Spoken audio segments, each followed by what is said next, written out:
Chapter 4. Drawings That Move. In Kansas City, Walt teamed up with another artist. He had a very unusual name, Iwerks. Ub was shy and serious. Not at all like Walt. Ub was also very talented. The two started their own company. They hoped to create art for ads and signs. They had plenty of ideas. They were missing only one thing: customers. The shop closed after only a month.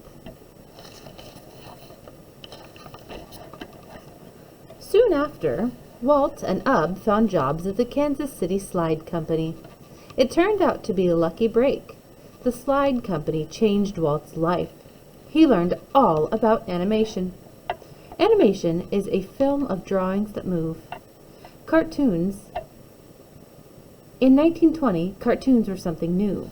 Audiences were amazed to watch drawings of funny people and animals actually moving on the screen. Animation basics. An artist creates simple animation, for example, a dog wagging its tail, by drawing the same character over and over on separate pieces of paper.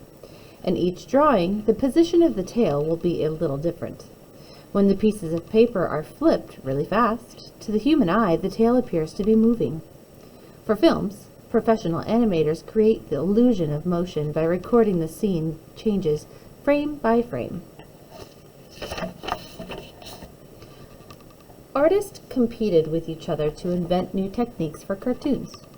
Walt wanted to get in on the action, so he went to the library and took out a book called Animated Cartoons: How They Are Made, Their Origin and Development, by Edwin G. Lutz. He studied the book. Then he set up a studio in the shed behind his house. Every evening he drew cartoon characters in different positions and filmed them. It might take 18 drawings just to show a person raising an arm. Animation takes lots of time, but hard work never stopped Walt. He called his cartoons laughograms. They were silent, full of slapstick humor, and only lasted a couple of minutes. Some were based on fairy tales, but Walt would change the story a little to make it funnier. After selling laughogram cartoons to the Newman theaters in Kansas City, he started up a small company to make more. Walt recruited artists to help him make cartoons. After all, he couldn't do all the drawing himself. The problem was he couldn't afford to pay a steady salary. Instead, he promised to share any money he earned from the cartoons.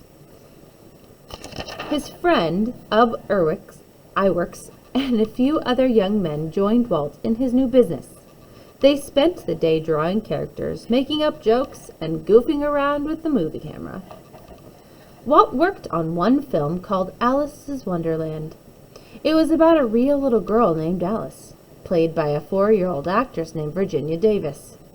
Walt's Alice finds herself in a cartoon world. Mixing live actors with animation was something new. But before he finished Alice's Wonderland, Walt's company went bankrupt. He even had to sell his movie camera. Kansas City was not the center for entertainment business. Walt knew that. If he wanted to make it big, he better go where the movies were made: Hollywood.